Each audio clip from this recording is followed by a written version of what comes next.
The Singleton pattern is one of the most misused design patterns in Java. Many developers reach for it when they simply need a global variable, but it has specific purposes and real trade-offs. The Singleton pattern is a creational design pattern that ensures a class has only one instance throughout your application's lifetime. No matter how many times you request an instance, you'll always get the same object back. This guarantees consistency and prevents multiple competing instances from causing conflicts. Singleton provides a global point of access through a static method, typically called getInstance. Any part of your code can call this method and receive the same shared instance without needing to pass it around.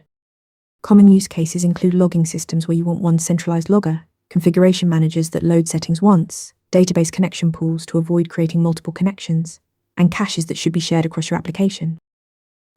However, Singleton comes with serious drawbacks. It makes unit testing difficult because you can't easily mock or replace the instance. It creates hidden dependencies that aren't visible in constructor signatures. And in multi-threaded environments, you need careful synchronization to prevent creating multiple instances. To implement it, use a private constructor to prevent external instantiation, a private static instance variable, and a public static method that lazily creates the instance on first access. For thread safety, use double-check locking or simply initialize eagerly at class load time. Remember, Singleton ensures one instance with global access, but use it sparingly due to testing and dependency challenges.